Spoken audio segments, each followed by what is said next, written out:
আচ্ছা, আমরা যেই জিনিসটা শিখব সেটা হচ্ছে গিয়ে মোলের ধারণা আর কি। মোলের ধারণা সবথেকে সহজ একটা উদাহরণের মাধ্যমে ব্যাখ্যা করা যায়, সেটা হচ্ছে কি একটা চায়ের চামচ। চায়ের চামচে কি করি আমরা? বিভিন্ন সময় লবণ, চিনি, হলুদ এগুলো পরিমাপ করি না? তো যখন একটা চায়ের চামচ সম্পূর্ণটা ভর্তি থাকে ওটাকে কী বলি? 1 চা চামচ। সেম এই 1 চা চামচকে আমরা 1 মোল দ্বারা রিপ্রেজেন্ট করব, ঠিক আছে? এখন মনে করো একটা সোডিয়াম দিয়ে এই 1 চা চামচকে আমরা পূর্ণ করলাম। তাহলে এইটার কি আছে? এই চামচে একটা ভলিউম আছে না? ভলিউম আছে, একটা ওয়েট আছে, ডাব্লিউ দিয়ে বা এম দিয়ে প্রকাশ করতে পারি, ম্যাস। আর কি থাকতে পারে? আর থাকতে পারে এখানে হচ্ছে কি আর পরমাণু সংখ্যা। যেহেতু এটা মৌল, ও যদি যৌগ হইতো তাহলে অণু হইতো, যদি আয়ন থাকতো আর আয়ন সংখ্যা হইতো। এখন যেহেতু এটা মৌল, তো এটার পরমাণু আছে, পরমাণু সংখ্যাকে n ধরলাম। এখন নির্দিষ্ট তাপমাত্রা 0 ডিগ্রি সেলসিয়াস 180 m চাপে এর ভলিউমটা হয় অলওয়েজ 22.4 লিটার। এর আণবিক ভর সোডিয়ামের ক্ষেত্রে এর মানে যেই ভরটা এই চামচের মধ্যে থাকে সেটা হচ্ছে গিয়ে এর আণবিক ভরের সমান। সেটা কত? 23 গ্রাম। এবং এইখানে 1 মোলের জন্য যেই পরিমাণ হচ্ছে গিয়ে সোডিয়াম পাই তার সংখ্যাটা হচ্ছে কি অ্যাভোগাড্রো সংখ্যা সমান 0.22 এতটি। এটা গেল আমাদের বেসিক ধারণা। এখন তোমাকে যদি আমি বলি চামচটা অর্ধেক পূর্ণ আছে, মানে চামচটা যখন পুরোপুরি পূর্ণ থাকে তখন সেটাকে আমরা বলি 1 মোল, যখন অর্ধেক পূর্ণ থাকে তখন সেটাকে বলবো হাফ মোল। একইভাবে তোমাকে যদি বলা হয় চামচে হচ্ছে গিয়ে 11.5 গ্রাম সোডিয়াম আছে, তাহলে এটার মোল সংখ্যা কত হবে? অবশ্যই 23-এর অর্ধেক, এমনটাই না? কারণ 23 হচ্ছে গিয়ে রিপ্রেজেন্ট করে 1 মোলকে, আর 12 রিপ্রেজেন্ট করবে। বা এটাকে আরেকভাবে বোঝানো যায়, ধরো 23 গ্রামের জন্য আমরা পাই 1 মোল, 1 গ্রামের জন্য পাবো 1/23, অতএব 11.5 গ্রামের জন্য পাবো 23, উপরে হচ্ছে 11.5। তো আমরা 23কে m দ্বারা প্রকাশ করি, এটা ইউনিভার্সাল, অলওয়েজ সেম। তোমাকে যদি ভর দেওয়া থাকে এবং তোমাকে যদি মোল সংখ্যা বের করতে হয় তাহলে এই সূত্র দিয়ে বের করতে পারো, W/m = n। n হচ্ছে গিয়ে মোল সংখ্যা বা মোল নাম্বার, মোল সংখ্যা না, মোল নাম্বার। একইভাবে তোমাকে যদি আয়তন বলে দেওয়া থাকতো, যদি বলতো হচ্ছে গিয়ে ধর কত 10 লিটারের জন্য কি পরিমাণ সোডিয়াম মোল পাওয়া যায়, এই চামচে 10 লিটার হচ্ছে গিয়ে সোডিয়াম আছে, সোডিয়ামের জন্য কি পরিমাণ মোল পাওয়া যাবে। তো এটা কীভাবে করতে? আগের মতোই আমরা জানি 22.4 লিটারের জন্য পাই 1 মোল, 1 লিটারের জন্য পাবো 1/22.4, অতএব 10 লিটারের জন্য পাবো 10/22.4। তো একইভাবে এটাকে লেখা হয় ভি, নিচে লেখা হয় 22.4। যেহেতু এটা কনস্ট্যান্ট হলো, এটা অলওয়েজ 0 ডিগ্রি সেলসিয়াস তাপমাত্রা এবং 180 m চাপে, এটা সবসময় 22.4 লিটার। একইভাবে তুমি এখন আরেকটা যেটা ছিল সেটা কি? সেটা হচ্ছে গিয়ে আমাদের পরমাণু সংখ্যা। পরমাণু সংখ্যাটাও কি আমরা কি জানি? অ্যাভোগাড্রো সংখ্যাকে n দ্বারা প্রকাশ করি। অ্যাভোগাড্রো সংখ্যার জন্য পাই 1 মোল। এখন তোমার একটির জন্য কত হবে? একটির জন্য অবশ্যই 1/অ্যাভোগাড্রো সংখ্যা। এখন 10টির জন্য কি পরিমাণ মোল পাবা? 10/na। এই সবগুলাই মোলকে রিপ্রেজেন্ট করতেছে, তাই না? তো এই জন্য আচ্ছা, এটা দেখা যায় নিচে। অ্যাভোগাড্রো সংখ্যার জন্য পাই 1 মোল, একটির জন্য পাবো 1/na, 10টির জন্য পাবো 10/na। এখন আমরা সবগুলো, এই জিনিসটা একটা মোলকে রিপ্রেজেন্ট করে, এইটা একটা মোলকে রিপ্রেজেন্ট করে এবং এইটাও একটা মোলকে রিপ্রেজেন্ট করে। এখন সবগুলোকে আমরা একটু সুন্দরভাবে লিখতে পারি না? যে মোল =W/m, আবার V/22/4, আবার n/na। n হচ্ছে গিয়ে যে কোনো পরমাণু সংখ্যা আর na হচ্ছে গিয়ে অ্যাভোগাড্রো সংখ্যা। এটা একটা সুন্দর রিলেশন দাঁড়ায় গেল। ঠিক আছে, এখন আসো কিছু কনভার্সনে।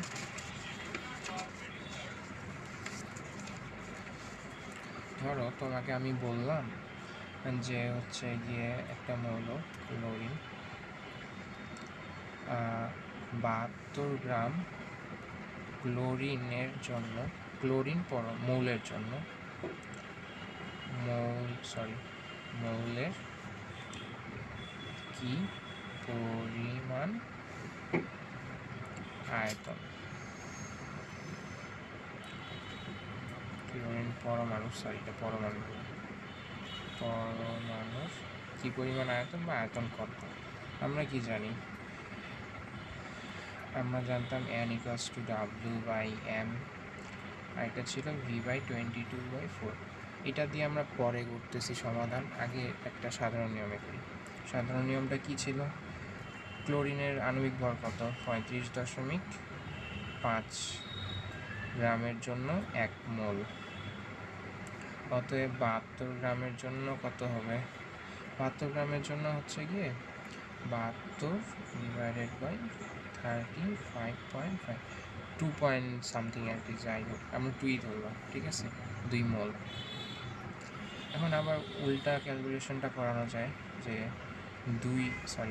1 মোলের জন্য আয়তন কত হয়, প্রমাণ অবস্থা 1 মোলের জন্য আয়তন 22.4 লিটার। অতএব 2 মোলের জন্য আয়তন 2 × 4 লিটার, কারণ এটা 44.8 লিটার। ঠিক আছে, এইভাবে। এখন এটাকে যদি আমরা এই সূত্রে সরাসরি বসায় দিতাম, এখানে কি জানতাম, ডাব্লু জানতাম, W72, আণবিক ভর 35.5, ভি বের করব, আর হচ্ছে কি 22.4। তাহলে জাস্ট এইটাকে এইখানে জাস্ট মাল্টিপ্লাই করলে ভি পাওয়া যেতাম। একইভাবে তোমাকে যদি বলে 10টি সোডিয়াম পরমাণুর আয়তন কত, পরমাণুর বলছি, পরমাণুর মানে কি, অ্যাভোগাড্রো সংখ্যার হিসাবটা আসবে n/na বাই আবার আয়তন যেহেতু 22.4। একইভাবে আগের মতনই করতে পারো, অ্যাভোগাড্রো সংখ্যা = 1 মোল। অতএব 10টির জন্য আমরা যে সংখ্যক মোল পাবো, ওই মোলকে আবার এই 22.4 দ্বারা গুণ দিলেই আমরা আয়তনটা পাওয়া যেতে পারি। এখন ওইটাকে আমরা শর্ট কীভাবে করি, V = 10 ডিভাইডেড বাই অ্যাভোগাড্রো সংখ্যা na × 22.4। এইখান থেকে যে ভ্যালুটা আসবে সেটাই হচ্ছে কি আমাদের কি বলে, সেটাই আমাদের হচ্ছে কি এই আয়তনের পরিমাণ। এটা গেল। আর এই কনভারসেশন এখন আরেকটা হইতে পারে যে হচ্ছে কি তোমাকে বলছে একইভাবে হচ্ছে গিয়ে ধরো 10 লিটার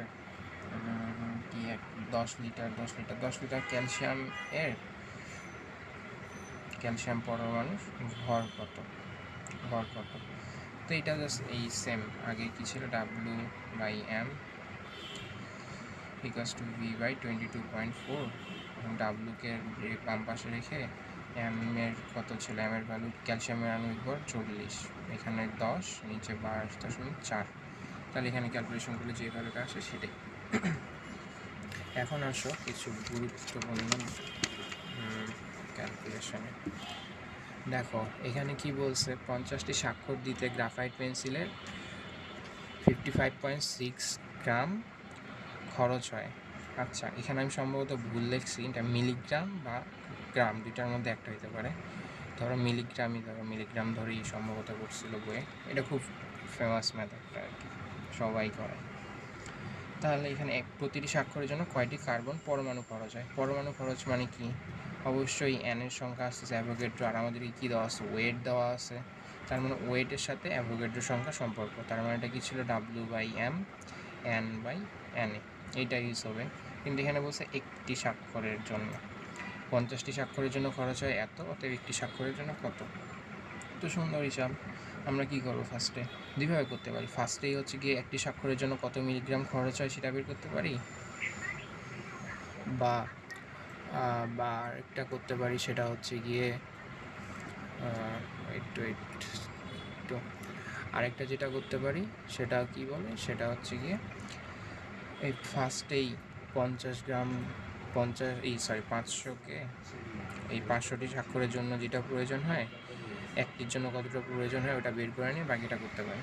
আসলে দ্বিতীয় নিয়মটাই করি। একটির জন্য প্রয়োজন হবে কত, 55.6 ডিভাইডেড বাই 5000। এখানে যেই ভ্যালুটা আসবে সেটা থাকলো। এটাকে এখন কি করব আমরা, এই ভ্যালুটা কত আসে তাহলে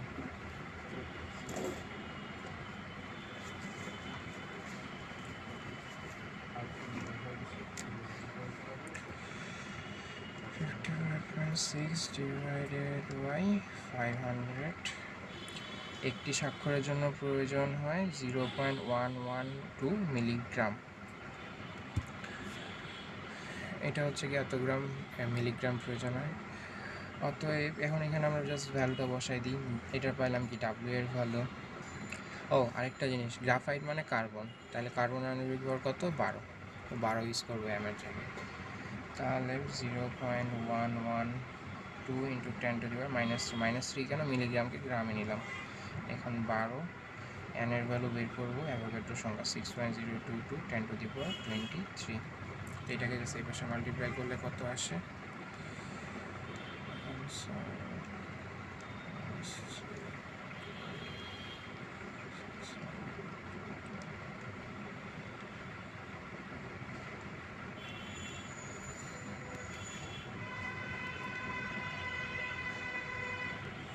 এটা আসে হচ্ছে কি 5.58 10⁻18t।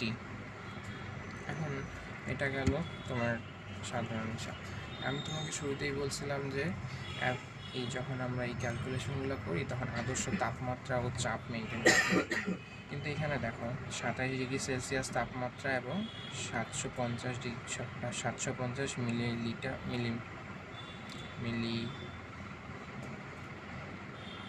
মিলিমিটার মার্কারি চাপে 10 ml কার্বন ডাইঅক্সাইড গ্যাসের অনুসংখ্যা কত। তার মানে এটা কি দেওয়া আছে, টেম্পারেচার, এটা দেওয়া আছে প্রেশার, এটা দেওয়া আছে ভি।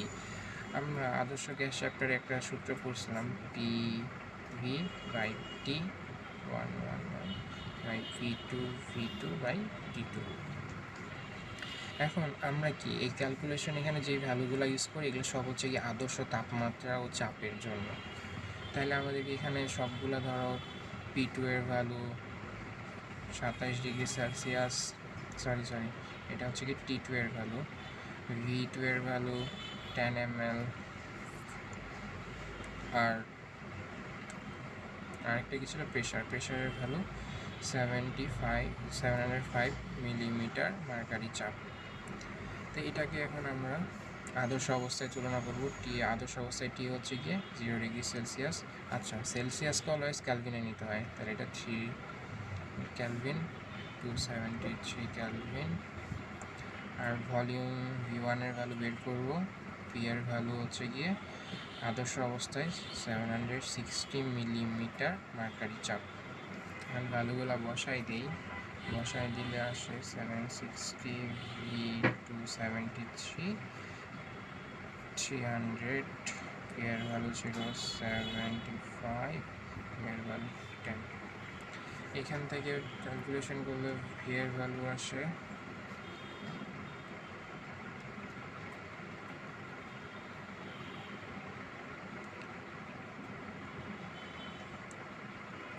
এর ভ্যালু আসে 8.98 ml। তাহলে এখন কতটি গ্যাসের অণু আছে, তার মানে এখানে আমাদেরকে সম্পর্ক হবে V/22.4 litre equals to N/Na। V এর ভ্যালু কত, 8.98 মিলিলিটারকে লিটারে নেওয়ার জন্য 10⁻³ দ্বারা মাল্টিপ্লাই করবো 24 অ্যাভোগাড্রো সংখ্যা প্লাস টু Na। তাহলে এখন এটা ক্যালকুলেশন করলে কত আসে, 0.98 10⁻³ into 6.022 10⁻23 to 2.4। এটার ভ্যালু আসে 2 into 414 10⁻20 অণু। কেন, কারণ এটা হচ্ছে কি একটা যৌগ। যদি মৌল হইতো তাহলে পরমাণু হইতো, বুঝছো? আচ্ছা, এখন হচ্ছে গিয়ে এই টপিকের উপরে সম্ভবত হাজারি স্যারের বইয়ে যে ম্যাথগুলো আছে ওগুলার একটা সলভ এর মতো ভিডিও বানাবো, তো ওইটা দেখার জন্য ওয়েট করো।